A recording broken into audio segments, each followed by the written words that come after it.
Mr. Clerk, the time is 7 p.m. on Tuesday, February 20th, 2024. I'd like to call this general committee meeting to order. Oh, first off, we're reporting out from closed session. Sorry, Mayor Mrakas, I'll turn it over to you. Thank you, Mr. Chair. I'll take over here. We're reporting out of closed session. Mr. Clerk, there's two items, 4.1. Thank you, Mr. Mayor. Yes, two items reporting out of closed session. The first item is to just receive the report. Yeah, would someone like to move that? Councillor Kim, second. Councillor Gallo, you, comments, questions? Record a vote. Recorded vote has been requested for the first item of council reporting out of closed session. Councillor Gallo, how do you vote? Yes. Councillor Gallo votes yes. Councillor Gilliland? Councillor Gilliland votes no. Councillor Weiss? Councillor Weiss votes yes. Councillor Kim? Councillor Kim votes yes. Mayor Mrakas? Yes. Councillor Gartner? Councillor Gartner votes yes. And Councillor Thompson? Yes. Motion carries. Q, second item, 4.2. Second item of council reporting on a closed session is to receive the report and that confidential direction to staff be confirmed. Mover, seconder. Mover. Councillor Thompson, Councillor Gartner. Comments, questions? Record a vote. Recorded vote has been requested for the second item of council reporting out of closed session. Councillor Thompson, how do you vote? Yes. Councillor Gartner? Councillor Gartner votes yes. Mayor Mrakas? Yes. Councillor Gallo? Yes. Councillor Gallo votes yes. Councillor Gilliland? Councillor Gilliland votes yes. Councillor Kim? Councillor Kim votes yes. And Councillor Weiss? Councillor Weiss votes yes. The motion carries. Thank you, Mr. Clerk. Determined by law. Someone like to move that. Councillor Kim, Councillor Gallo. All those in favor? Opposed? That carries. Motion to adjourn. Councillor Gardner, Councillor Weiss, all those in favor? Opposed? That carries. Councillor, pass the chair to you. Thank you, Mayor. I'll try this again. Mr. Clerk, the time is 7:02 on Tuesday, February 20th, 2024. I'd like to call this general committee meeting to order. First up is our land acknowledgement. The town of Aurora acknowledges that the Anishinaabe lands on which we live and work are the traditional and treaty territory of the Chippewas of Georgina Island, as well as many other nations whose presence here continues to this day. As the closest First Nation community to Aurora, we recognize the special relationship the Chippewas have with the lands and waters of this territory. They are the water protectors and environmental stewards of these lands, and as a municipality, we join them in these responsibilities. We further acknowledge that Aurora is part of the treaty lands of the Mississaugas and Chippewas, recognized through Treaty Number 13, as well as the Williams Treaties of 1923. A shared understanding of the rich cultural heritage that has existed for centuries and how our collective past brought us to where we are today will help us walk together into a better future. Next up is the approval of the agenda. I'll turn to Councillor Gallo first. Thank you, Mr. Chair. I just wanted to let you and council know that I will be putting forward a motion. Could do it now and do it after, just to defer the members' motion 10.3 to council next week. The CAO is not here, and I believe he would have some input on that. So I'm asking council to defer it until next week. I mentioned it now just in case there's anyone here or watching that might be wanting not to wait till the end to hear that it's deferred. No, I appreciate that. And in consultation with the clerk, he also agrees that the best time to do that is now. So would you prefer a deferral on the motion or just to amend the agenda?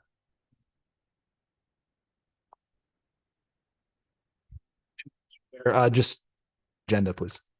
Okay. Councillor Gilliland?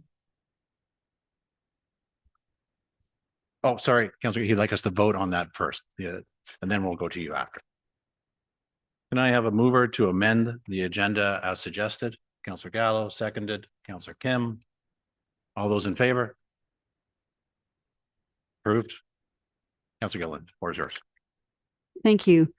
I also wanted to amend the agenda to include a motion of property interest and transitional housing. Unfortunately, I wasn't able to get it in on time due to some technical difficulties, and due to the nature of the situation, I really felt I wanted to have this on the agenda tonight. So I am asking to waive procedure and allow this to be added. Do I have a seconder for the motion to waive the procedural bylaw? Councillor Gardner. Any comments or questions? Seeing none, this requires 2/3. All in favor of waiving the procedural bylaw to allow discussion this evening? Opposed? Motion is defeated.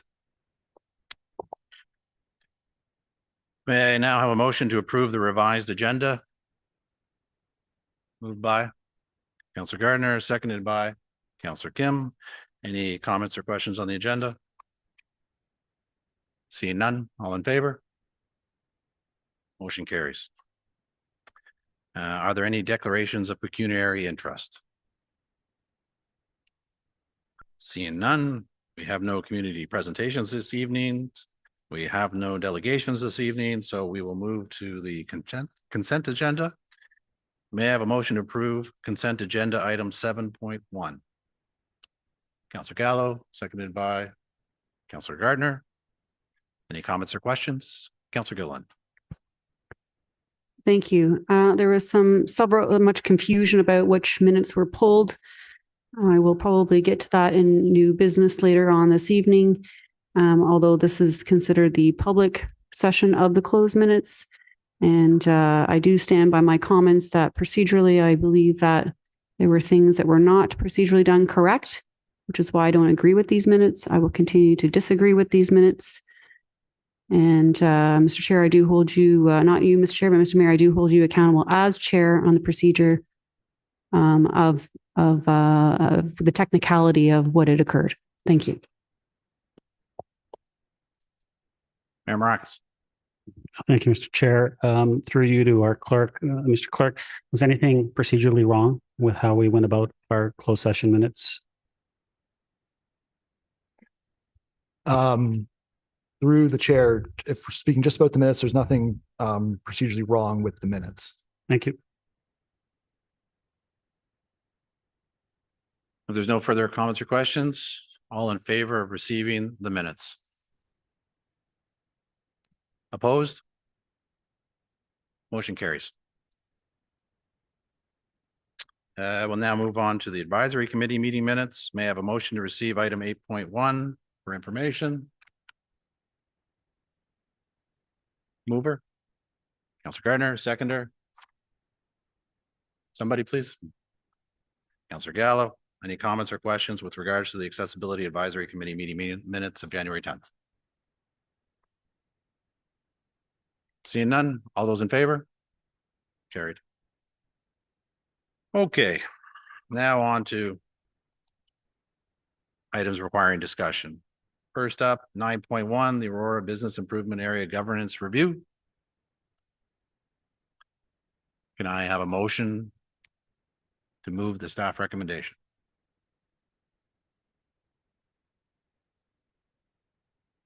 Seeing none, can I get a motion at least to receive it so that we can put it on the table? Councillor Gardner, seconded by Councillor Gilliland. Any speakers to the report?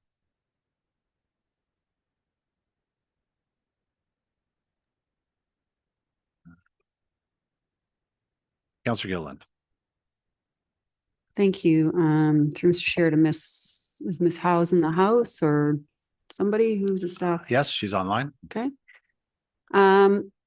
Just reading the report and receiving this, I was under the impression that the BIA would be consulted within the governance model or the collaboration. At least that was kind of how I introduced my motion in open session. It was definitely a conversation that I thought was quite clear that stakeholders would be at the table. From what I understand, the BIA was not really informed of this report even coming to council tonight, or even having the conversation as to whether or not, if it was to be dissolved, whether it was something that they would agree with or would want to collaborate on what those models look like. Could you explain? Ms. House.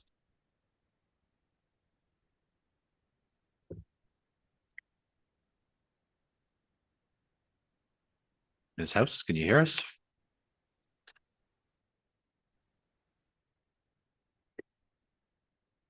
We are having technical difficulties. 1 second.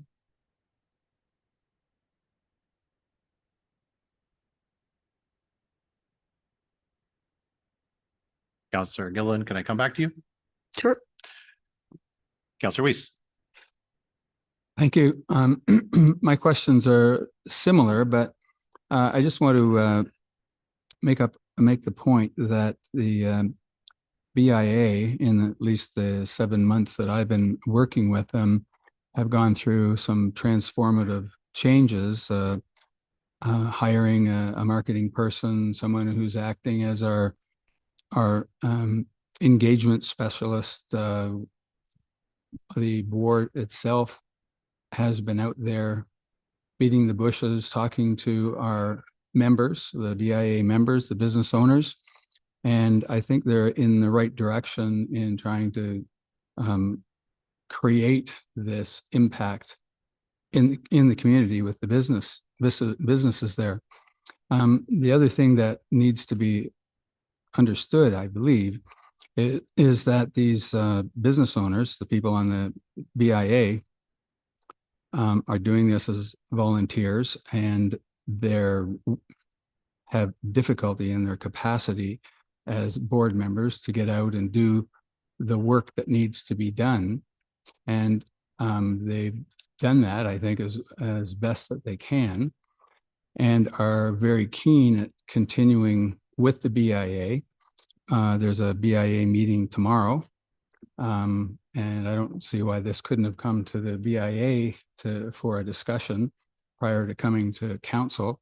And there's an AGM upcoming in the next week or two. I'm not sure when, but this is the kind of thing I think our business owners ought to have some significant input to, because I think it's growing, and it's growing because the BIA is acting as best they can. The problem, of course, is capacity.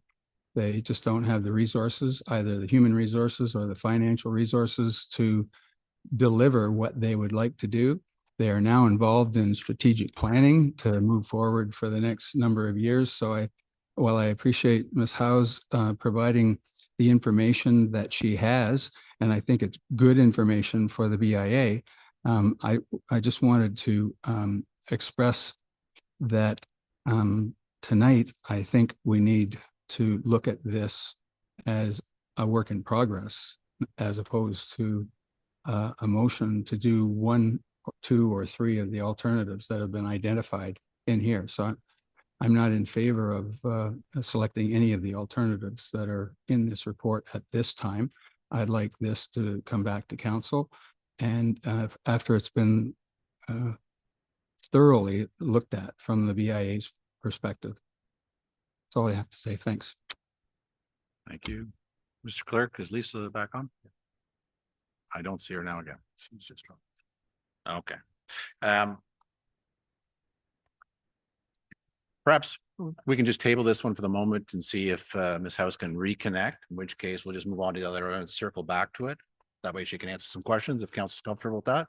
So we'll just table 9.1 for the moment. Moving on to 9.2.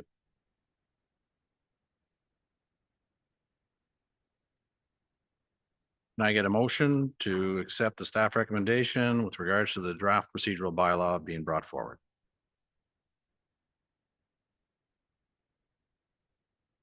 Councillor Kim, seconded by Mayor Mrakas. Comments or question with regards to the report?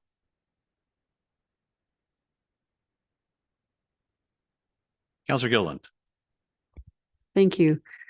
Well, I guess we have the answer to my motion that the mayor is choosing not to repeal his decision on the committee of the whole structure.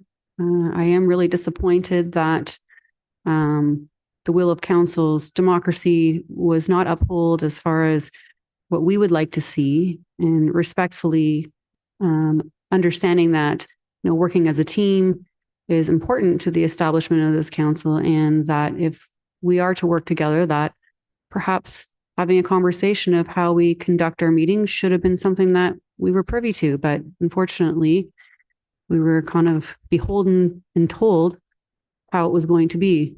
I'm not happy with this. I also see that the roles of chairs are being taken away.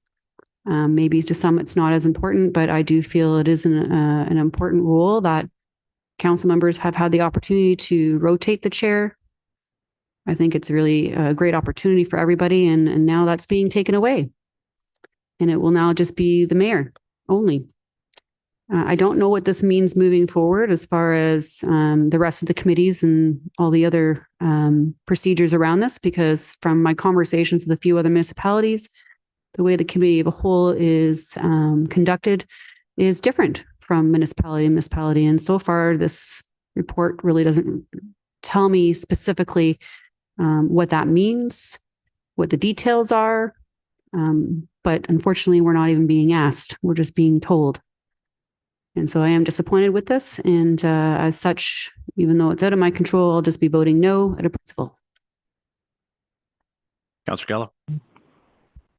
Thank you. I just want to confirm through you to maybe the clerk or the mayor that apart from some small, I guess, speaking orders that have changed, the only two really things that have changed is we've lost a meeting a month, and that we will no longer chair any meetings. Everything else seems to be the same. Is that Mr. Clerk? generally? Through you, Mr. Chair, I think in general, yes, I think council still is able to speak, twice to the reports, 10 and 5 at committee of the whole, 5 and 5 at council in terms of time. So I don't think you find too much of a difference there. The agenda will look different for sure, but I think that's accurate. Councillor Gallo? So if we wanted to, through you, Mr. Chair, adjust any of those, how would that work? Let's say we didn't agree with one thing and we're okay with another, and we wanted to make amendments to that. Does it matter? Mr. Clerk? Through you, Mr. Chair, I think it depends on whether the amendment contravenes the strong mayor powers in the municipal act. If it does, then I would say the amendment's out of order. There's a good chance it probably does, to be honest, because the mayor does have full purview over committees of where all members of council sit on. So it's generally the way he wants to set it up, or the way the head of council wants to set up is the way it will go. So it probably isn't too much wiggle room, but if there's something specific, we could certainly look at it and decide whether that's within council's purview. So let's say, through you, Mr. Chair, if we want to say at the new committee as a whole, that we rotate like we did with general committee, the chair.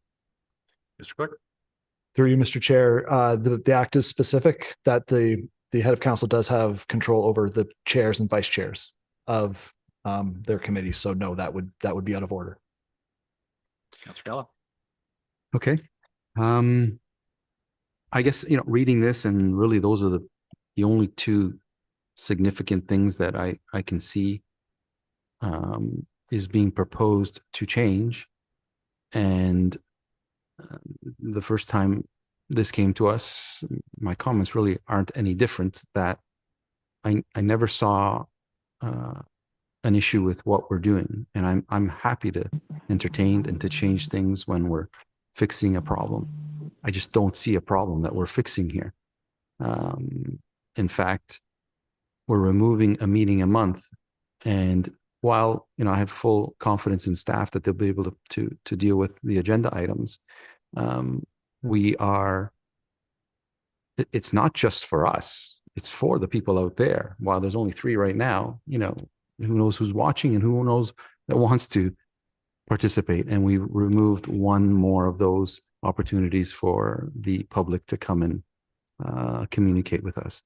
It's really not the direction, in my view, that I want to go. It's not the direction that I think the town should be going, to have less opportunity for the public to engage with us. And for those reasons, I can't support it, because I don't see a problem that we are fixing. If there was, happy to entertain it. We did make that small change of only one council meeting a month. I think there are some pros and cons to that now that we've dealt with it for quite some time. It didn't bother me, that extra council meeting, but it wasn't removing anything from the public, so to speak. This unfortunately does. And for those reasons, I won't be able to support it. Not that I have a say, we could do as we did last time with the procedural bylaw that's technically out of order. But as the clerk has mentioned in the report, regardless of this passes, it's his obligation to follow what's in the act and proceed accordingly.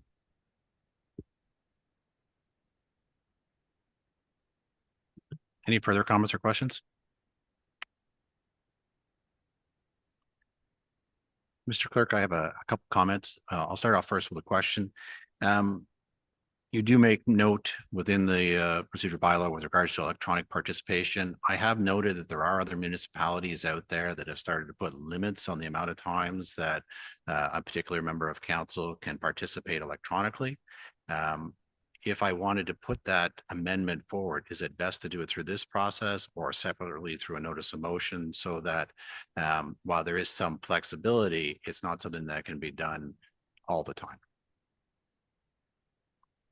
To you, Mr. Chair, my advice would be a notice of motion would be better. I think this report, we're trying to deal with the dissolution of general committee, the establishment of the committee of the whole, and potentially strong mayor powers in general.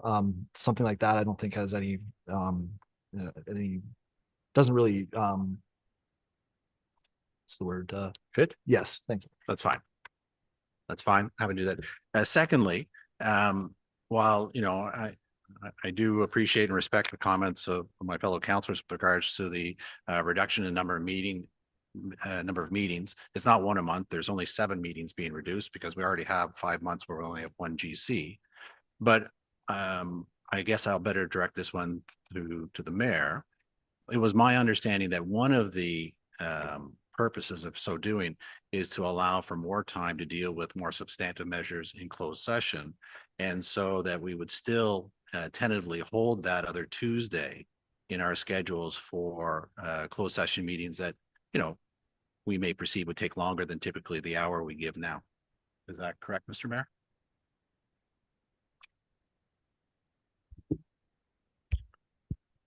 Thank you, Mr. Chair. While procedurally you can't ask someone that hasn't spoken before, I will indulge you with an answer because it is out of order from a procedural standpoint. But yes, that would be correct. I mean, as far as the changes, is to create more efficient, effective governance model that we can move forward and build upon all the great things that we're doing, whether it's building our economy, whether it's pushing forward in looking at applications from a development standpoint. That freed up Tuesday now can be utilized, whether it is those private session meetings. And we all know, we've all sat in on some of those private session meetings where we're dealing with a substantial issue, and we only have about an hour to get it done. It's not enough time, and I've heard everyone around this table say, I wish I had more time to deal with this. And so we can utilize that Tuesday to deal with those bigger issues that need to be dealt with properly to make sure that we're moving forward in a positive direction for our municipality.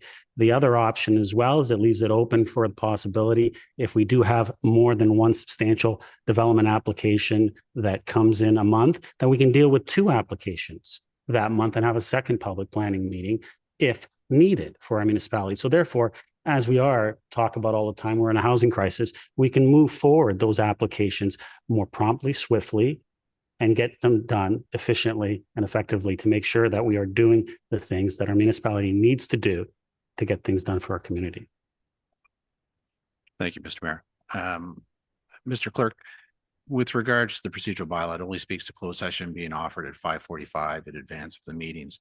Does the language need to be amended to acknowledge that for lack of a better term, open Tuesday now would then be taken up by potentially other meetings, or would you address it through the calendar which we approve? To you, Mr. Chair, I think we probably, it's a council's will on how we address it. I think we probably could address it through the calendar. Maybe we look to change the schedule around with our Finance Advisory Committee meeting and have council at 5 on the 3rd Tuesday, have council closed session at 5:45 rather than financial advisory to fit with the procedure bylaw. But I think when there'll be some changes certainly to the meeting schedule. We bring it forward at the end of this year to next year. I think we could probably work with it until then. Thank you. And then my final point, and it's really just for next week. It does note in the report that the draft bylaw does not include the strong mayor power amendments that were recommended in the previous report we dealt with in November. However, since the report does talk about the importance of openness, transparency, and accountability, I'll reintroduce those next week. So perhaps I'll work with you during the course of this week, Mr. Clerk, and you can have them ready for council to vote either for or against them again when the time comes next week. So just to make sure everyone's aware that I'll put them forward again, because if we're going to have a procedural bylaw, it might as well be accurate. Councillor Gardner. Thank you, Mr. Chair. In my memory, in the last year or so, we've had very few, hardly any closed session meetings that had to be continued after the council meeting. And with the public planning, we only had one public planning meeting that we didn't have enough time to discuss both items, and we had to call a special meeting.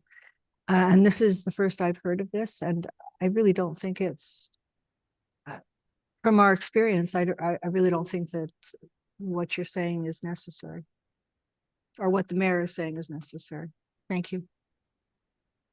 Councillor Gallo for the second time. Thank you. I just want clarity on the report under legal considerations. It says the mayor has the sole authority to dissolve and establish committees that are comprised solely of members of council. If that is the case, then does it not contradict any authority that council has through you, Mr. Chair, to the clerk?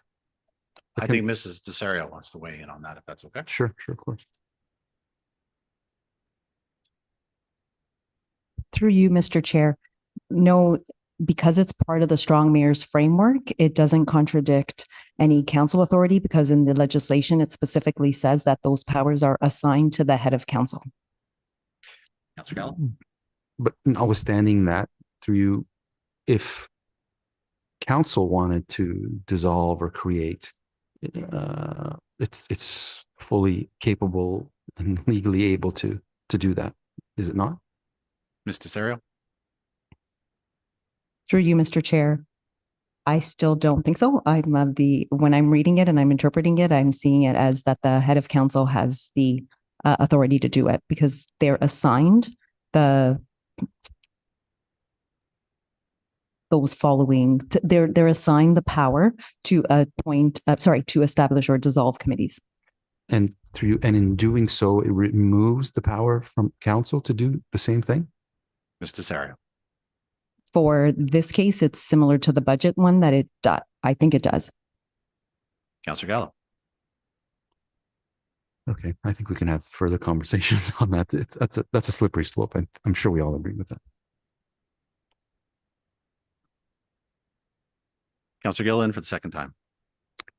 Thank you. I just want to comment on some follow-up things that were said, by the taking away a general committee and adding it for other items. I don't remember a time where we couldn't call a public planning meeting or a special one or a special council meeting or a special closed session meeting on anything that we thought was urgent. In fact, there's plenty of times we've had public planning meetings canceled because we didn't have enough to cover. I think it's really unfair to be comparing the general committee and committee of the whole structure based on development applications that are held in public planning meetings.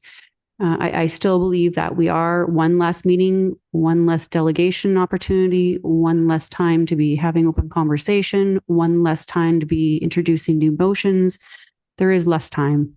And it's less time for us councillors as a whole around the table, and more time for behind closed doors conversations, which for me, I would prefer to be out in public and having conversations and have more opportunities to put things on the agenda, to have public conversation with. Often, sometimes we're presented with agendas that are 300 to 500 pages long. And then the following general committee, there'd be another 300. Does this mean that we're now going to be faced with agendas that are 800 to 2,000 pages long on one committee of the whole? I'm sorry, but I disagree with some of that. This was never really a collaborative thing. To suggest that this has been transparent from the get-go. The only thing transparent is you, Mr. Mayor, telling us what you were going to do regardless of how we felt. And I don't appreciate the process or the method that this has come about. And I really hope that we could collaboratively work as a team. And I still disagree with what this is. And as far as the appointments and the other aspects of the strong mayor powers, I think that pertains to the other departments. So through Mr. Chair to Councillor Gallo, just to answer your question in regards to what else is different is instead of having general reports of various items being presented, it'll now be presented by actual divisions, planning, community services in a subsection. And within those strong mayor powers, Mr. Mayor Mrakas has appointed himself as chair to all those committees within staff to bring all those reports forward. At least that's what was stipulated. So yeah, there is a lot of change there. And with all that change is going to be behind closed doors, not in open session the same way. So, you know, and if I'm wrong, you know, then please, let's have an open conversation about it. But so far that hasn't happened. Mayor Mrakas. Thank you, Mr. Chair. I guess I'll just restate what I posted publicly, what I sent to all of council ahead of time. This council and committee structure is a framework that helps organize and facilitate decision-making. Currently, general committee meets twice per month. Public planning and council each have one meeting per month. Moving forward, general committee will be dissolved and committee of the whole introduced. Committee of the whole will meet once per month and public meetings and council meetings will continue once per month. This change will not impact the number of agenda items or create a backlog, but will free up one Tuesday per month to be used as needed to discuss planning matters, council education sessions, special council meetings, or closed session matters as required, or a day off for council members as well as staff. And it's similarly the exact same process that the region uses and many other municipalities right across Ontario. Staff have done an incredible job, as I've stated before, with agenda management, bringing us to the point where we can now make these changes that will lead to a more efficient and effective use of staff's, councils, and residents' time for the betterment of our community. The opportunities for public participation will remain unchanged. Thank you, Mr. Chair. Councillor Kim for the first time. Thank you, Mr. Chair. Would it have been preferable to have a more fulsome discussion on this prior to this mandate? Certainly it would. But nevertheless, I'm open to change. And I would hope that members of council, including the mayor, would be flexible and willing to change if this doesn't work. So after a time, I fully hope that with any process, if it's not working, then we look for continuous involvement. So I'm open to this new process and procedures, and I'm also open to the fact that it could certainly change even more. So I'm open to change, and let's see how this works out. See no further comment. Based on the comments I've heard, I'm going to split the motion, council. So we're just going to vote first to receive, and then secondly, we'll vote on the draft bylaw that's been attached. Just wait for Linda to put it up on the screen.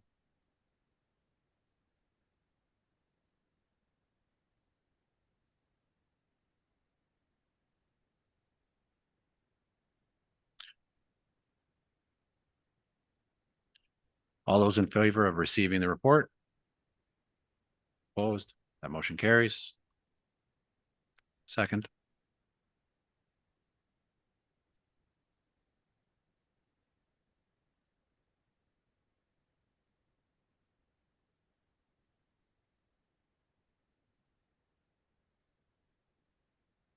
While Linda's putting that up on the screen, I do believe Mrs. House was able to join us by phone, and so we'll go back to 9.1 after this.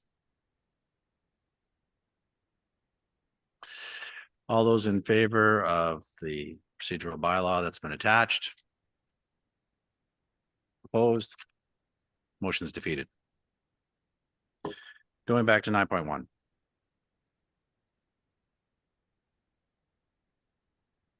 Councillor, I'm going to restart the discussion. We'll start from the beginning. Councillor Gilliland, you're up. Just to receive. Yes.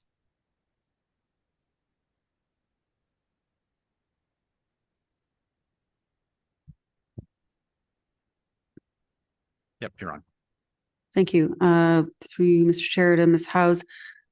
In relation to the BIA report, I'm just curious because I know that when I had introduced this motion and I was quite specific in what I was requesting from this motion was a collaboration or partnership or some sort of stakeholder outreach to come to a solution to different types of governance models that might work.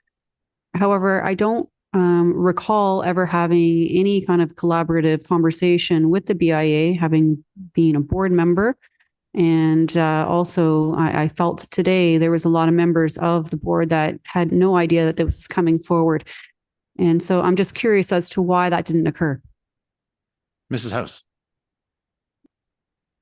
Thank you. And through you, Mr. Chair, apologies for the technical difficulties. So I appreciate taking it by phone. And thank you, Councillor Gilliland. A couple of things on this. The report is in response to the motion that is specific of a BIA bylaw and governance model review. And that's the approach that was taken. And through looking at that, staff were to investigate and report back on governance models. So the Municipal Act provides options for governance models for a reason. And because not all municipalities are the same, there's different needs. Traditional BA model may not work. And the Act provides some of those alternatives.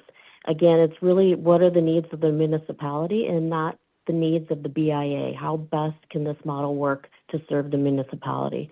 So under that guise, I did consult with the chair of the BIA, the CEO and president of the chamber, the chair of the Economic Development Corporation Board, and the Downtown Action Team group in looking at what could be a collaborative model. Now, this wasn't all collectively together in one room. It was one-on-one consultation with them. And at the end of the day, what we were looking for is to recommend a streamlined collaborative approach to serving the entire downtown and not just simply the BIA boundary area. So that was the approach. And in the Appendix 2, it really outlines some of those key things that I was looking at when I was going through the governance background that the council had directed me to do. Councillor Gilliland. Thank you. Okay, I think I'm just going to have to agree to disagree. From what I understand, there might have been a brief conversation with the chair, but there was no mention of any dissolving. I would have expected that if there was any kind of governance suggestions or collaboration or ideas to come out of such conversation, that it would be brought to the board for consideration to see if any of these types of models would work. Obviously, we don't want to be blindsiding anybody, but I got the feeling and the sense from the board in general that this is the first they're hearing and everything. And I just feel like the way that perhaps this is being presented tonight could have been handled a lot differently. So in my opinion, I would prefer to defer this back to staff and actually have some stakeholder conversations and collaborate a little bit on, what that kind of governance options could look like. So I really do feel that the options on the table aren't sufficient enough.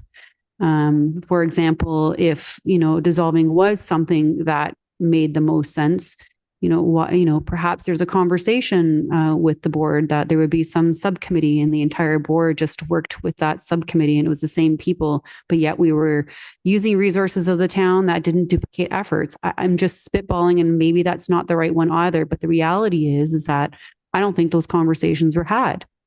In addition, I don't recall seeing anything in the Economic Development Board meeting minutes or any of the meetings having this conversation with the BIA about the governance as well.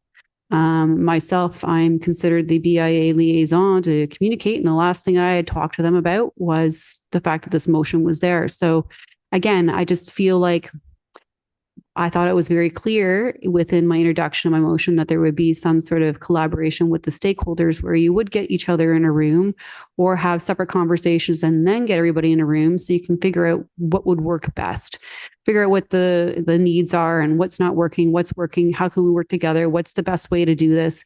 And I feel that conversation wasn't necessarily had. And I think the respect of the board, the BIA side, they should have the opportunity to have that open conversation as well.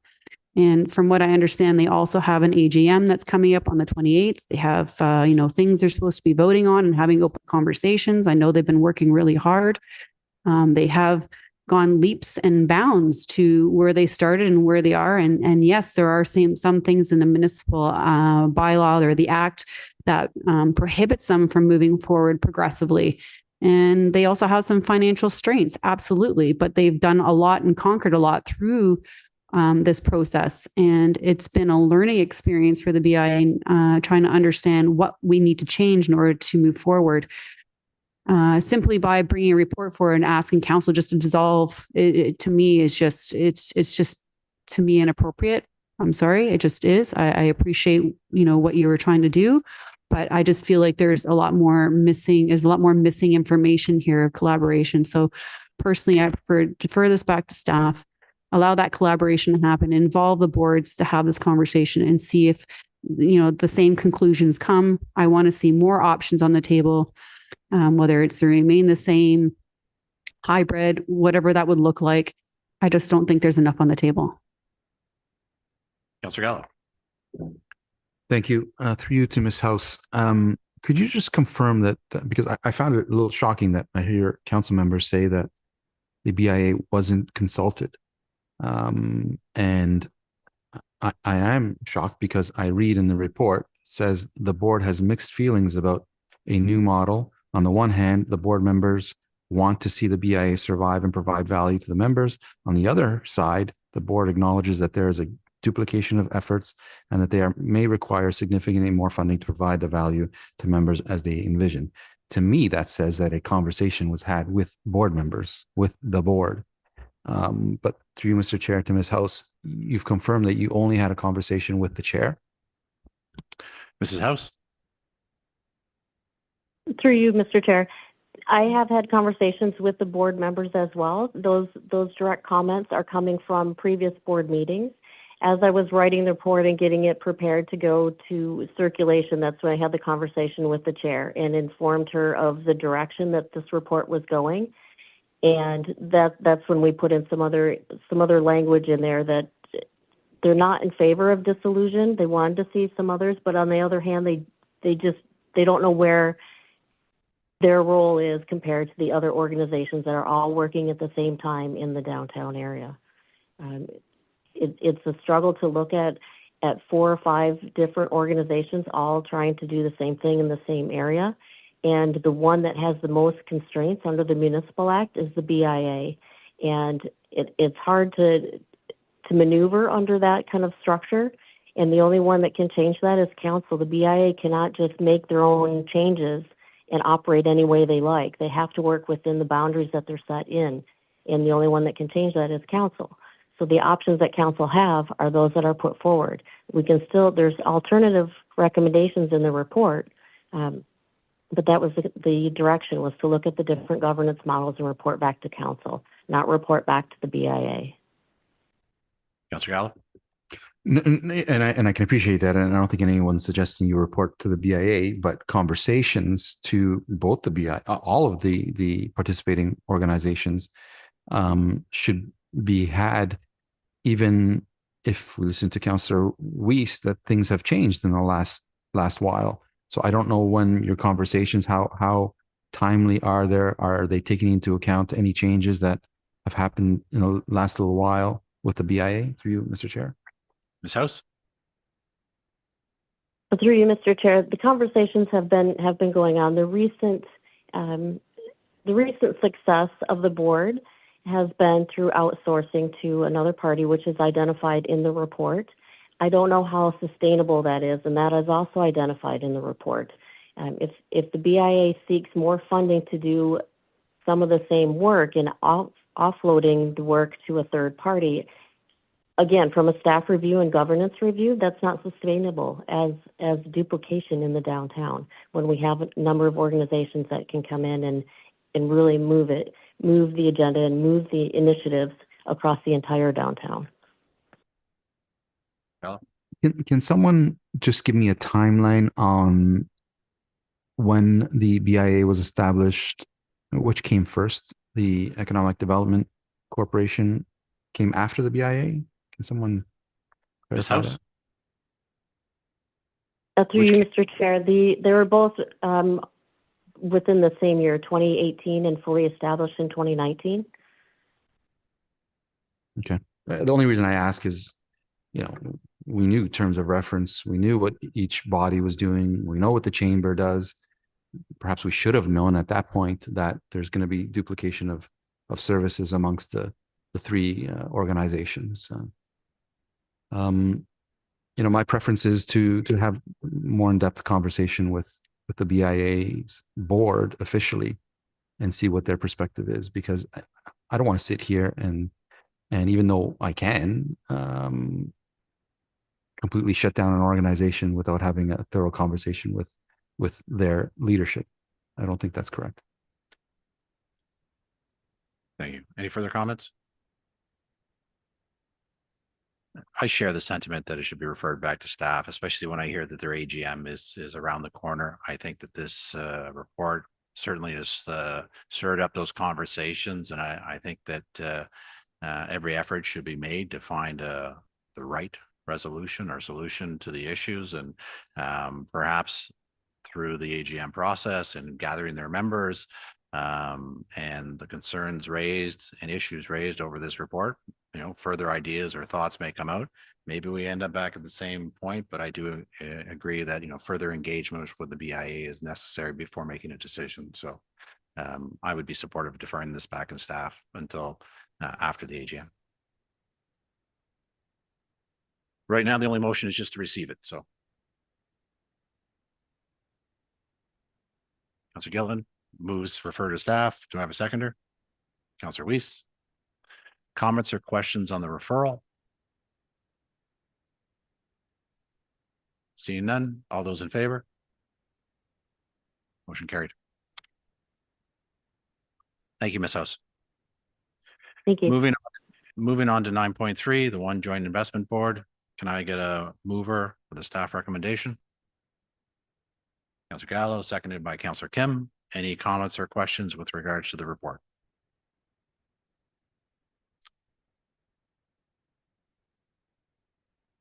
Seeing none.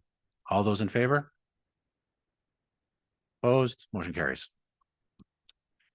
Next up is 9.4, the Petch House considerations.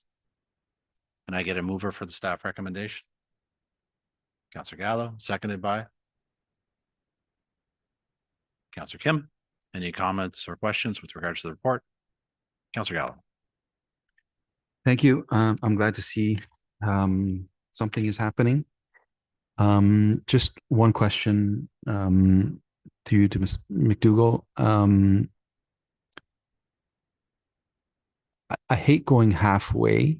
And my question is this enough? Are we satisfied that this will accomplish, I think, part of what we want to accomplish? Can we commit that this is phase one of something a little bit bigger? Even just a washroom, if nothing else. Mrs. McDougall. That's through you, Mr. Chair. Certainly it can be considered a phase one, because anything we do in this phase would go towards and be supportive for an enhancement down the road. So there's nothing we would be doing here that would have to be undone if we do something more later. With regards to the need and consideration, is this enough? We feel that based on the space and size for this space, for the Petch House itself, it certainly is very suitable. We haven't had a lot of demand and even questions and queries about a space of this size for typical meetings.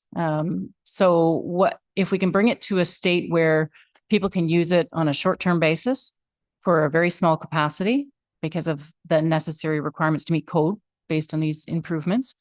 We can learn a little bit more about would it actually be utilized if we add washrooms, if we enhance the HVAC, and could it be used year round, and would we see that?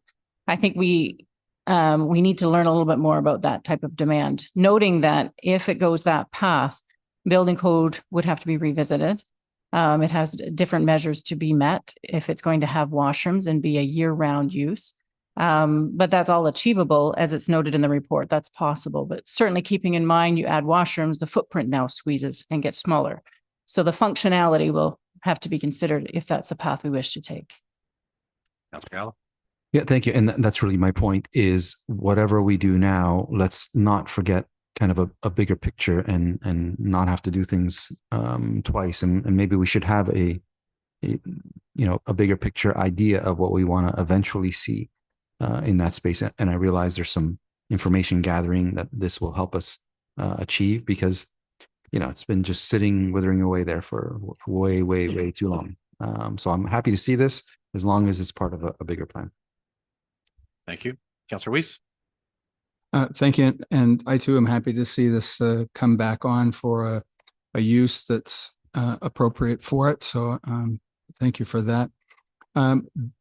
The question I have, though, has to do with somewhat what Councillor Gallo was talking about in terms of advisory committees. The Heritage Advisory Committee last looked at this, I think, many years ago, maybe 2 to 3 years ago. And I haven't seen any effort or any report here that it's gone back to them to have a look at it. And I think it would be wise for us to have their input on this before we move forward. And I hope others agree on that. Mr. Ramuno has a comment. Certainly. Thank you. Through you, Mr. Chair. That's true. This report hasn't gone back to this current advisory committee, but it has been discussed at the previous advisory committee. There are some members that are some overlap with members. So they were aware of the previous report regarding repurposing the Petch house, but we have indicated, or there is a section in the report where our heritage planner has advised that once there is a new layout in the work plan, we will certainly take that back to the advisory committee. Councillor Weiss. That's fine by me. Thank you. Councillor Gardner. Thank you, Mr. Chair. Through you, Ms. McDougall. I'm not sure I'm understanding this correctly. So we're expecting it to be used by 5 to 10 people. Ms. McDougall. Through you, Mr. Chair, I'll say it as a state and as is state with the minor revisions we're talking about, adding an accessible ramp to the front and lifting the floor to make it level. Other than that, my other few minor pieces, it can stay within building code approval for 5 to 10 people, 10 max. If we enhance it, add washrooms, we potentially could add more, but then you're squeezing footprint. So the space, then you're balancing that ability to be more functional with reducing space. Thank you. And when we do the weddings here in the council chamber, do we get a lot more people than that? Ms. McDougall. Through you, Mr. Chair, based on our staff's report, they usually typically see average of 5 people per wedding. Councillor Gardner. I guess I've just been here when there've been larger weddings. I don't agree. I think that the council chamber is a popular place, successful. It can be used. I know we're using it now Fridays, but I think there's a lot of times when we're not using the council chamber. And we usually know that, except if it's a special meeting like LPAT. I like the idea that we can have air conditioning and heating and backup lighting and washrooms. So I'm not in favor at this time. Further comments or questions? I have one to Mrs. Wainwright Van Kessel or Ms. McDougall, whoever has the answer. How much revenue do we generate from wedding services in the course of a year? To you, Mr. Chair, with last year's number of weddings that we serviced, we brought in 22,500. And do the proceeds of that go to anything special, or is it just put into general revenue? To Mrs. Wainwright Van Kessel. To you, Mr. Chair, is part of the operating budget, so it's offsets some of the tax levy pressure overall. I think my only concern is, we spend 50,000, I agree. If it's part of a bigger plan, that's one thing, but if it's just to make a small investment, 50,000 to have a few more additional uses, there's not much value coming back. So my tendency would be to see the bigger picture than just invest $50,000 just to put a ramp and be able to accommodate 5 to 10 more people, which would generate $1,000, I guess, or $1,500 a year, so to speak, and not necessarily pay off the renovation. Councillor Gallo for the second time. Thank you. And I don't disagree. And if the will of council is to make this a bigger picture, I'd be more than happy to explore that. Is it fair to say that doing these while we've identified weddings, it doesn't preclude anything else from happening in that space?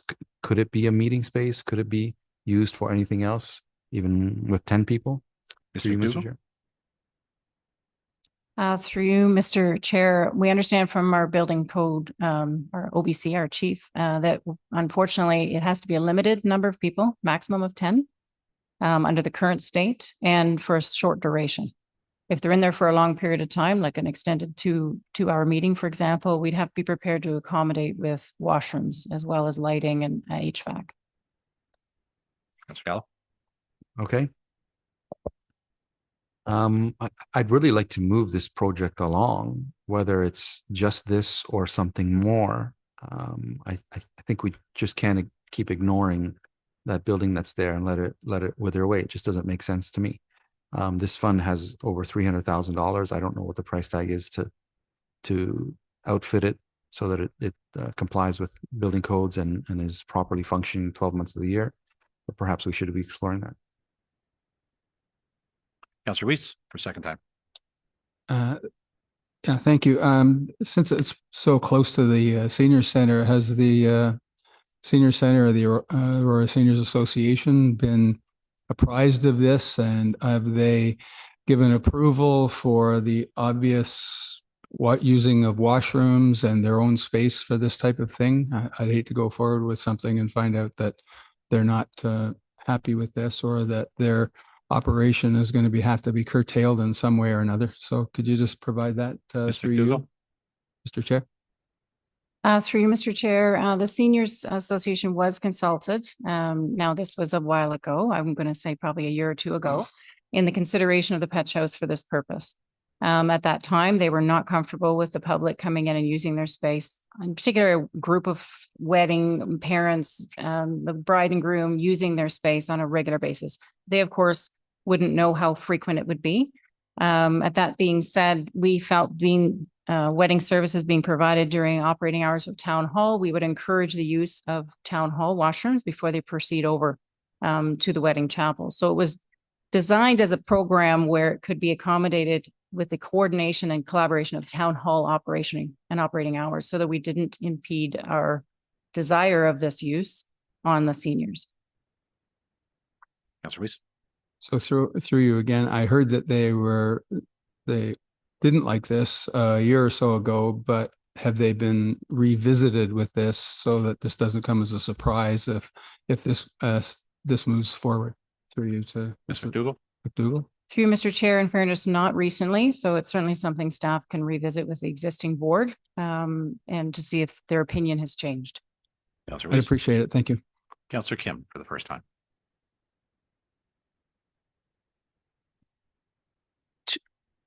For you to Mr. McDougall, has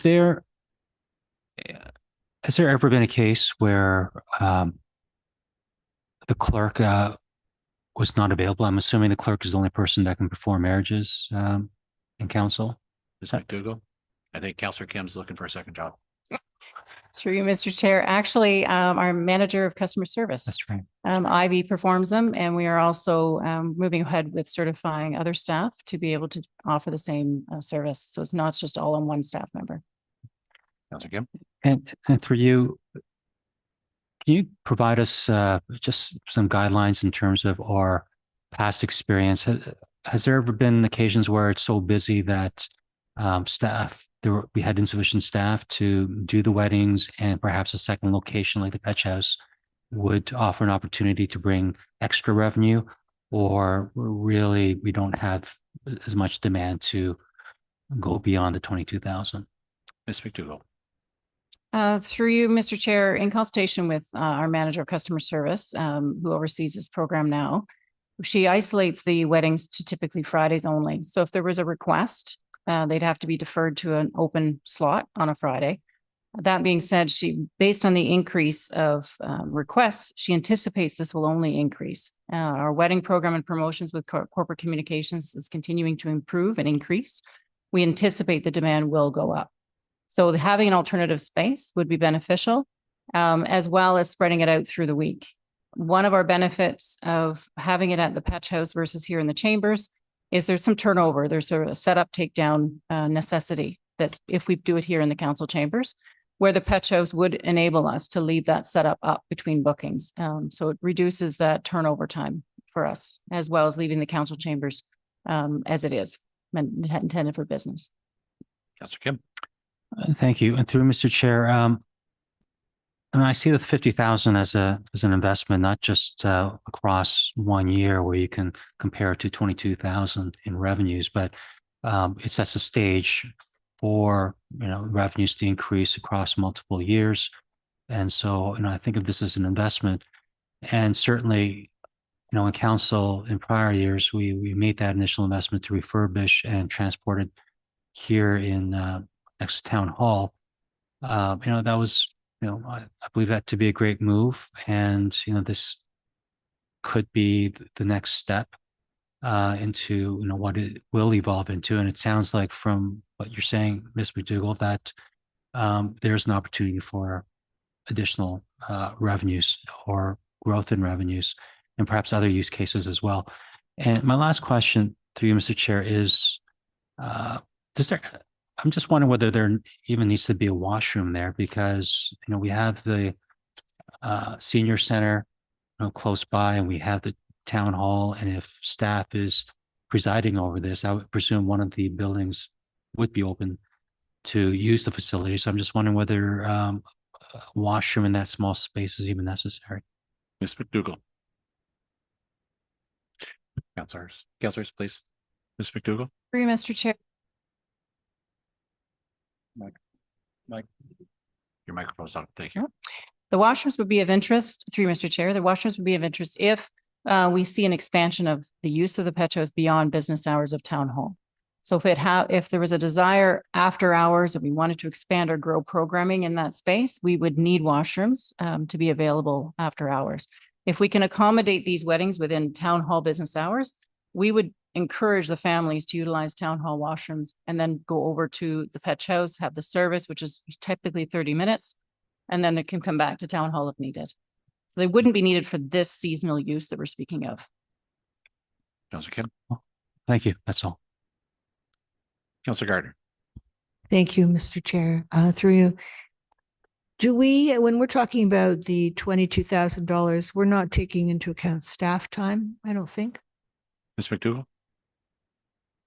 Through Mr. Chair, that's true revenue, the 22,000. So certainly there are staff costs to operate, but it is not, as they are full-time staff, it is not charged against that wedding on the budget, but it would certainly offset the customer service budget and an operating budget year. Councillor Herder. So just to be clear, so if you do a wedding, that takes you away from your work. That's not, we don't account for that in any way. Ms. McDougall. Through you, Mr. Chair, not on the financial books, I would say, but as an offer of service for the municipality, this is something that the municipalities, and many do, provide this service. And it is typically full-time staff that deliver that service. In our case, it's our own manager of customer service that offers it. Versus hiring somebody else. Thank you. Thank you. If it's something we really wanted to do to make money at the weekends, to just have such a narrow time when people could come, if we're going to do it, I think it should be available on the weekends, ideally. But that, through you, Mr. Chair, would that require staff to be present? Ms. McDougall. Through you, Mr. Chair, yes, that would require staff to be present. Now, it could be booked, much like a facility booking a meeting room. but there would be required hours of supervision beyond town hall hours, yes. Councillor Gardner. Thank you. Thank you, Mr. Chair. I just wanted to say it's very nice to see Mr. Coangelo in a suit again. Any further comments or questions on this item? Seeing none, all those in favor? Opposed? Motion carries. That concludes this section. We'll now move on to member motions. First up is 10.1. Mayor Mrakas, your motion on the MOU with regards to school boards. Would you like to move it? Do I have a seconder? Councillor Gallo. Mayor Mrakas, the floor is yours.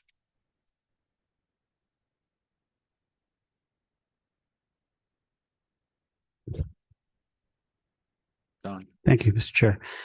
Ultimately, this motion is as it reads. I worked with staff on this as well as I've spoken to the minister, and I think that we can all agree that, at the end of the day, we have about close to 20 gymnasiums in our municipality.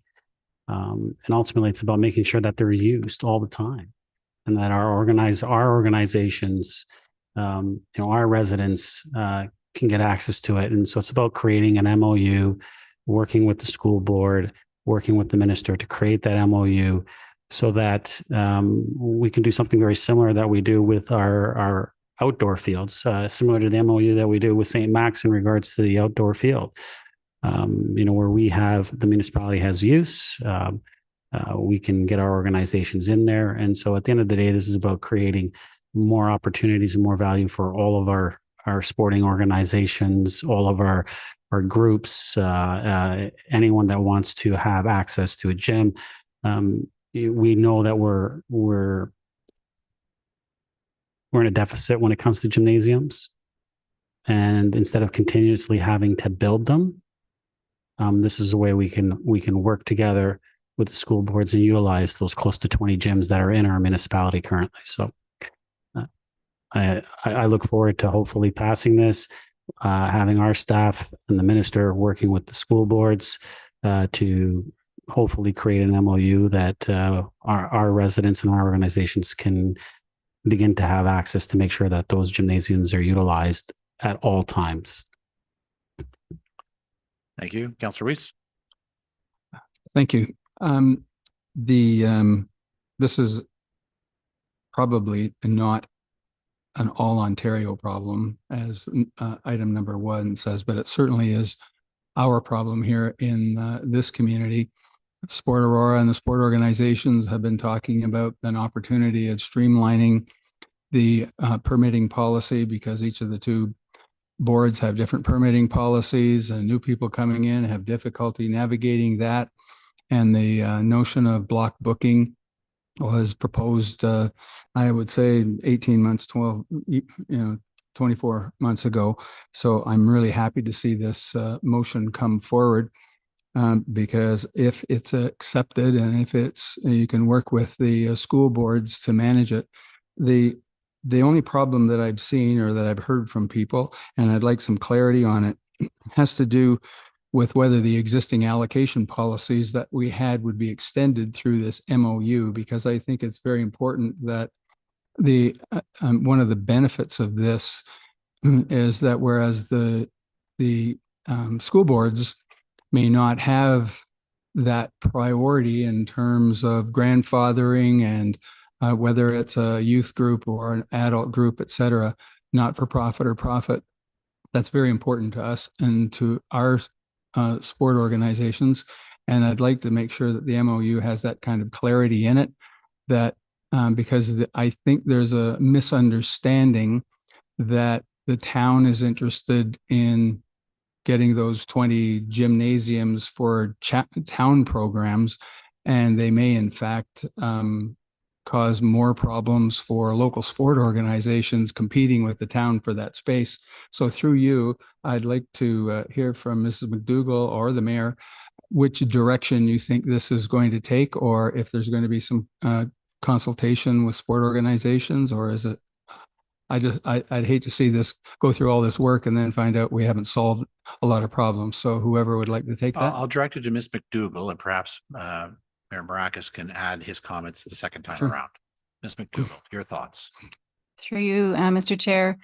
I think the goal for this opportunity, if it's approved tonight, is a conversation as a start of a conversation where we know that there has been, based on our feedback from our sports organizations and even our own staff and other organizations that are utilizing local gymnasium spaces, where there has been some monopolizing of permits, private entities using it or for-profit entities using it, and non-resident entities using these spaces, all of which has to be verified. This is secondhand information. However, it's coming from different angles, and now that makes me think there is some truth to it. Fair enough, though the policies that the two boards have and follow are very different. So ideally there is an alignment, as you've mentioned. The goal would be that. I think my suggestion would be, once our allocation policy is approved by council, hopefully next week, that could set a path as to what staff would be utilizing as a measure of through discussions. I think it's important that the message is clear. It is not intended to be a goal to have fully for town programs. That is not at least staff's understanding of the mayor's motion. It would be for the purposes of local organizations that are resident predominant, I'll say, as it is our taxpayers that have built these schools. And subsequently, I think that is the goal of conversation. How these permits in the end are administered, that's also up for discussion, whether this is something that could be proposed that the town facilitate in after hours facilitation. That does happen in other municipalities. We have it as on our own with regards to artificial turfs, for example. So we have an example that exists that we could use as a template, and or weekends. The goal would not as well be to increase costs if we can have a method to maintain it. So I feel that this is a great start for us to initiate those conversations. They're going to have their angle. They're going to have their priorities. The town would like to support that with our sports organizations and our own understanding of requirements. So I hope that answers your long-winded response. But Councillor Weiss? Yeah, that's exactly what I wanted to hear, is that we're going to be moving forward to try to open up this inventory to sport organizations that truly at this point have an existential problem in front of them, because some of them are pulling programs back, and particularly at the younger age groups. And then what that does is cause problems as these children age. They just don't have the follow-up in the older age groups. So I think this is the absolute right way to go, as long as we get it right the first time. You mentioned the cost of it.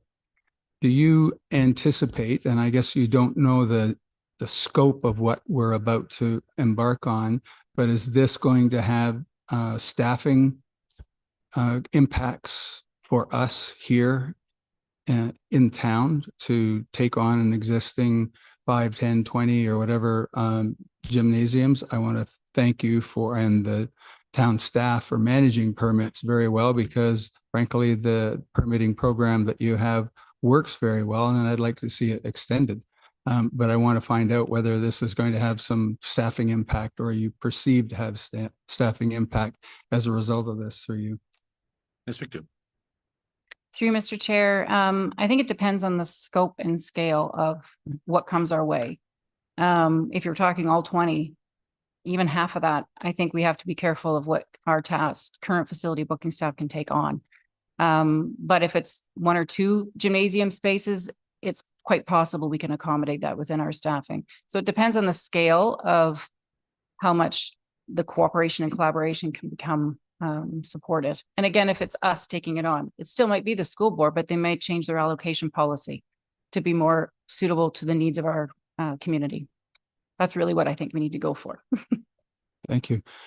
And why I said that all municipalities, all 444, don't have the same problem. We certainly do have it here, and it could very well become a model for other other municipalities of similar sizes. So I really hope that we could run this even as a pilot project to get it off the ground and then be able to publish the results so that other people and other boards, it may help the Minister of Education make a decision much better if he's got some good solid data to rely on. So I want to thank you and the Mayor for putting forth this motion because it's needed. Thank you, Councillor Weiss. Before I go to Councillor Gardner, just a quick comment for myself. I can, in my experience, the conversation around utilizing the school gyms has happened every term that I've been on council. This is not new in my opinion. You know, there's always been that need, but for one reason or another, there have been challenges. And I know we've tasked staff in the past and had motions to explore and have these conversations. And unfortunately, we've never been able to come to an agreement. That's why I think the first clause within this motion is essential. We definitely need the province to step forward and help us mandate this or open the doors to be able to develop some sort of MOU or understanding so that we can move forward, because, you know, the need's always been there. And to Councillor Weiss's point, this is just not an Ontario problem. I'm sure many municipalities and provinces deal with it as well. They're for one reason or another, we've never been able to come to that understanding. And I think that it's essential that the minister get involved to be able to pave the way, because it makes no sense to have underutilized resources in a time when we're all facing shortfalls. Councillor Gardner. Thank you, Councillor Thompson, through you, or just as a comment. I was going to say the same history. So I mean, the first clause is important. Do we have any idea, through you, Mr. Chair, Tim Smith-Dugal, do we have any idea on the availability of the gyms, how often they're empty? Ms. McDougall? Through you, Mr. Chair, to be honest, the feedback is anecdotal from our user groups. Types of feedback we hear is they arrive at the gym for their permit, the permit before them, the gym is sitting empty. Meanwhile, they wanted that space but couldn't get it. So it's assumed potentially that the previous permit holder may have booked and blocked that time, but chose not to use it. So there is some of those questions that we need to dig deeper on. We do know that generally speaking, I've heard that through the week, the schools are fairly busy. Whether all 20 are, again, I don't know. Weekends might show a little bit more availability, but again, how many of the 20 would show availability or not, I don't know. So there's a lot of research to be done to get a sense of really how big this issue really is and how can we hone in and create a streamlined service to our residents. Thank you. Councillor Gilliland. Thank you. I guess I was just going to comment the same thing as you, Mr. Chair, about the motion, because I think I remember having conversations specifically around whether or not to expand a Sark gym and whether or not that we were having discussions with school gyms and such, and asking whether or not this required a motion. So I guess through you, Mr. Chair, to Ms. McDougall, having this request to the province and the minister is something that is required in a motion in order to advance those conversations. Ms. McDougall. Through Mr. Chair, I feel that we've had conversations, but we spin our wheels.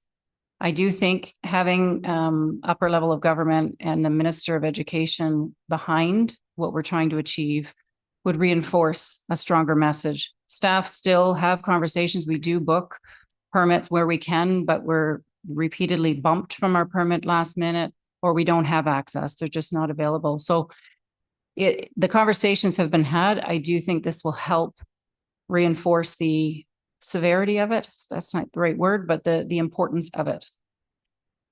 Councillor Gilliland. Thank you. So more or less showing council support and hopefully get other municipalities on board to advocate for this same kind of change.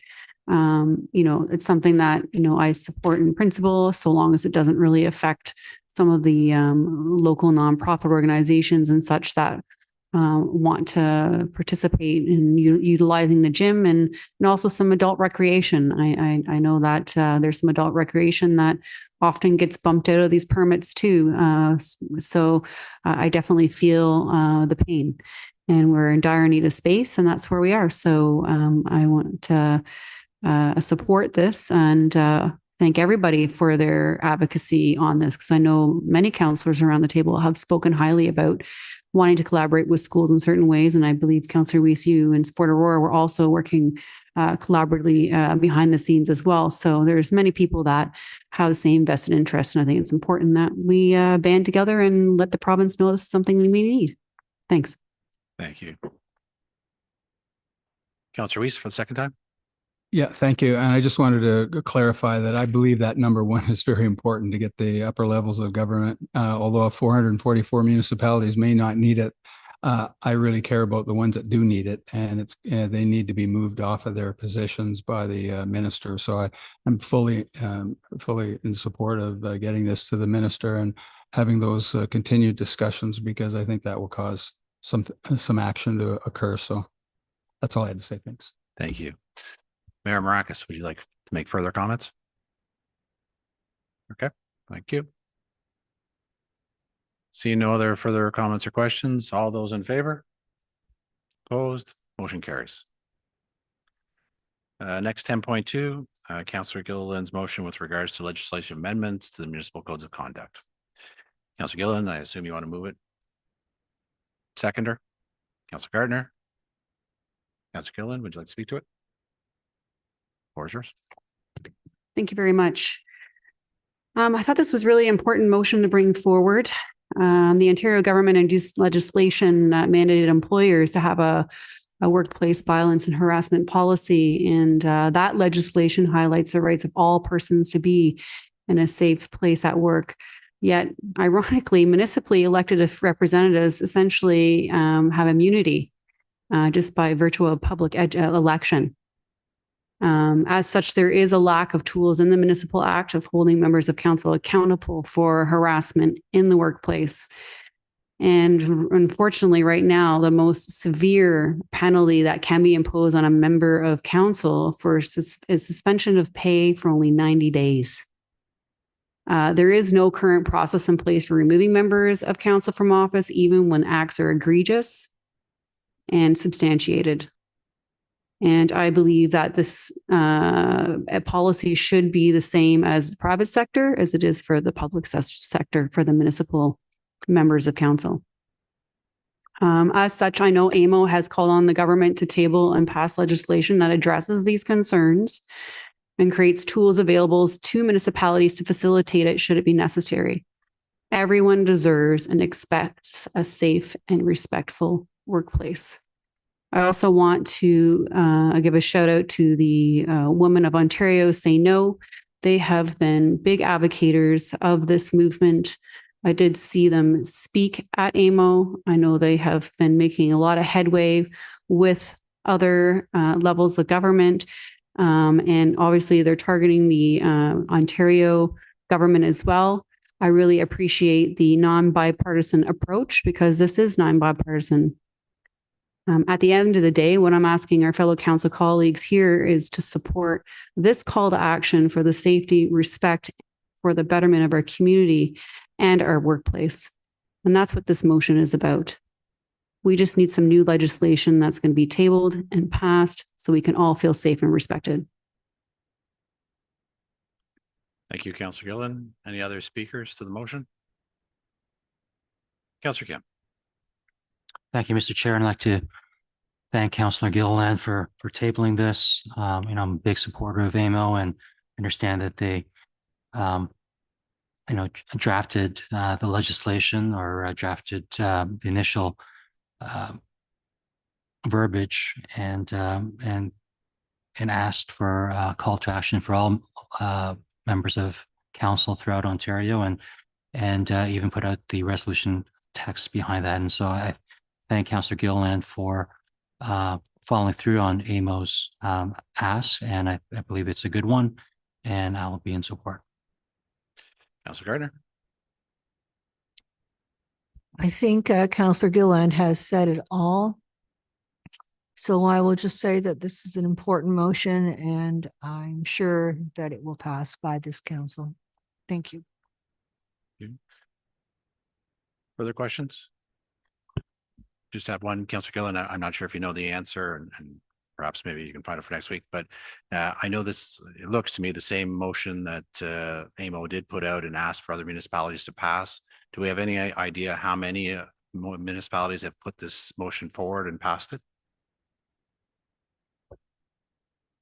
Thank you all. I'd have to get back to you next week because I know that the numbers do continually change, but it's something that I would have to get back to you with. Great. I didn't know if you knew it off by heart, but that's fine.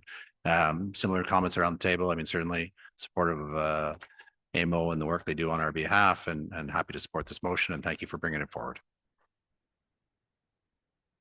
Seeing no further comments or questions, all those in favor? Opposed, motion carries. We'll move on now to the regional report. Any comments or questions with regards to the regional report? Actually, first off, can I get a motion to receive for information? Councillor Weiss, seconded by Councillor Gilliland. Any comments or questions regarding the report?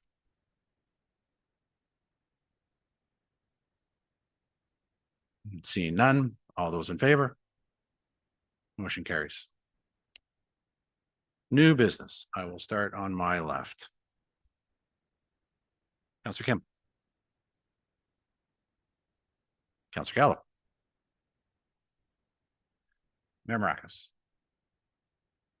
Councillor Gardner. Councillor Gilliland. Yeah.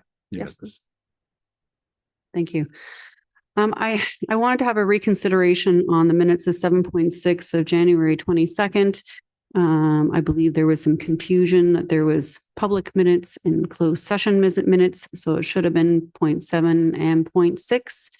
So I think that there were some council that actually believed that with the resolution we voted on was based on the closed session minutes as the resolution had been displayed. So as a result, through Mr. Chair to my colleagues, I'd like to be able to pull 7.6 of January 27th for reconsideration vote. Mr. Clerk. With regards to the reconsideration. Thank you, Mr. Chair, and through you, it's a motion that council could allow. It's been done before. We have it prepared. If you want to put up on the screen, it would require second, and then of course 2/3. Okay. Do I have a seconder for the reconsideration? Councillor Weiss. Linda, can you put that up on the screen?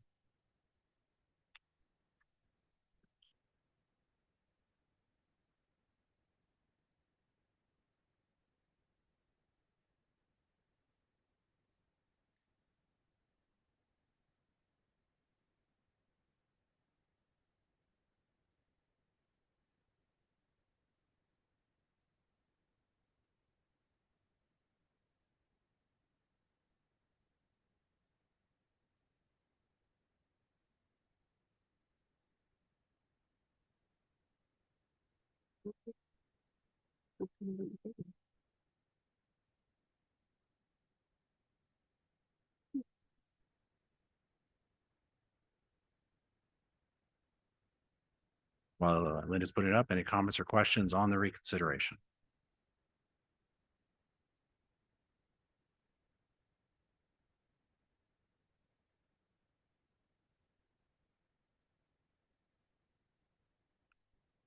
No comments or questions? All in favor of the motion? Opposed? Motion carries. I believe as to our procedural bylaw, a motion to reconsider is placed on the next agenda.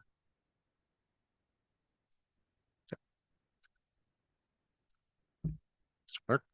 Thank you, Mr. Chair. It's of course, we're in GC tonight, so it's got to be adopted by council next weekend, and then it'll be placed on the next closed session agenda. Thank you. Any further? Mr. Clerk. It's the closed session confidential minutes that have been reconsidered, so will be on the next closed session agenda. The public minutes tonight, were adopted 4-3. Of course, still need to go to council next week. So I guess we'll see what happens with those minutes next week. Says GC. So Ask a question. Okay, so next council, we will be revoting on the minutes, and then we'll, in the committee of the whole, I guess, we'll be seeing a closed session those closed session minutes? So we're seeing it twice at council and closed session at the committee of the whole, or is closed session going to be at council too before prior? My understanding, Councillor Gilliland, is that if council adopts everything that happened tonight, then it would go to the next meeting, but I'll allow the clerk to confirm. Through the chair, yes, that is correct. The next closed session meeting for council is March 5th, assuming that this motion is adopted next week by council. The confidential closed session minutes of January 22nd will be on the March 5th closed session agenda. Okay, thank you. Anything further for new business? I guess just comments on my reconsideration. Just disappointed that council denied the ability to even address my motion tonight on the properties of interest for transitional housing. And I just feel like we're putting politics ahead of people instead punting this down the line once again. So that's my comments. I'm very disappointed. Councillor Weiss, new business, public service announcements. Councillor Weiss. Councillor Gilliland. Come back to me. Certainly. Councillor Gardner. I do have one. I want to extend my congratulations to Mayor Mrakas. He was honored with the Hazel McCallion Community Leadership Award by the Economic Development Council of Ontario. The award was given to an elected official whose work reflects the growing importance of positive influence within the economic development profession, and who has made a significant impact on their peers, the industry, and their community, and or the overall influence of economic development. There's certainly a long list of mayors and community leaders who have won the award in the past, so congratulations and well done. Mayor Mrakas, any service announcements? I do. Thank you, Mr. Chair, and thank you for that. And you are correct, the other mayors, as well as one right here in York Region, 2018, Mayor Tony Van Bynen won the award and was recognized. As they say, you're in good company in Aurora, eh? So a reminder that February is Black History Month. As we round out the last few days of the month, there are still events taking place for you to participate in, to learn and celebrate Aurora's Black community. Everyone can visit aurora.ca/Black History Month for the full schedule of events and programs. Also, if you have any ideas to improve accessibility in our town, now is your chance to provide input. The Accessibility Advisory Committee is looking for a new member, and you can apply before February 25th. And to do that, you can visit aurora.ca/committees. Also, Hello Spring is coming up. I know it's tough to say that when you're seeing snow outside, but it is starting to get warm again, a little bit warmer again. Wristbands are now on sale for our annual Hello Spring event. Kids can explore spring-themed outdoor and interactive activities and even have a photo taken with the Easter Bunny. Wristbands are $5 per person and are available for purchase at select town facilities.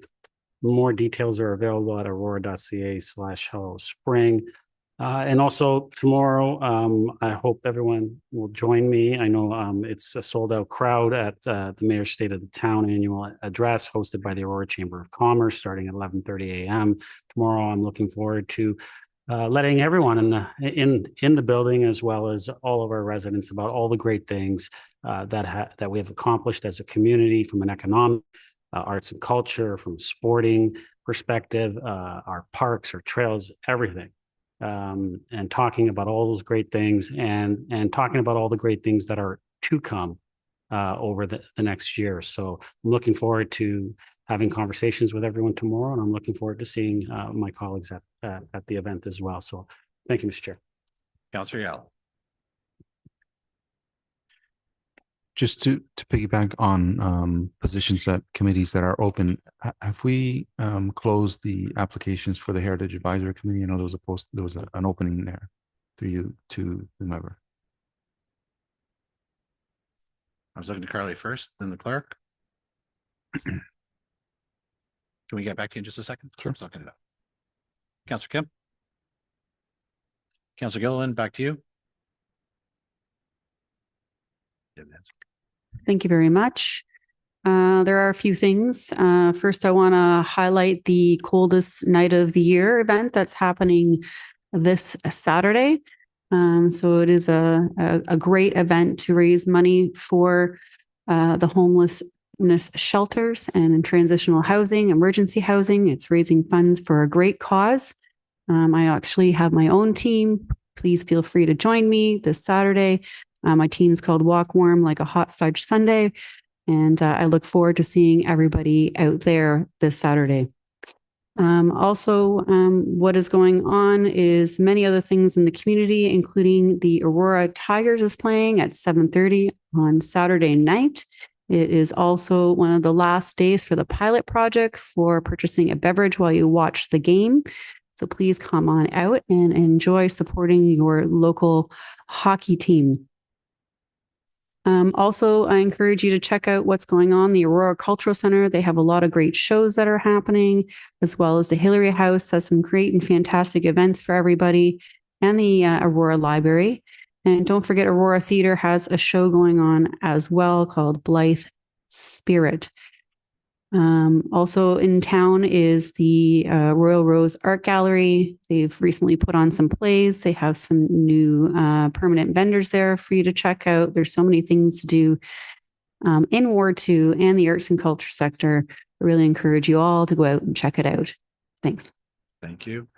Just a second, Councillor Gallo. Clerk has answered that the deadline to submit an application to the Heritage Advisory Committee or the Accessibility Advisory Committee is Sunday, February 25th. I'll go to Councillor Weiss first. Thank you. I forgot to notice the Capes for Kids, Holland Bloorview Kids Rehabilitation Center. They have a fundraiser on right now, and then the Capes for Kids is March 1st to 8th. We're reaching out to organizations who wish to donate or individuals who wish to donate to that cause. We have about 50 residents in this community that have taken advantage of Holland Bloorview. So I think it's a reasonable thing that we get behind this.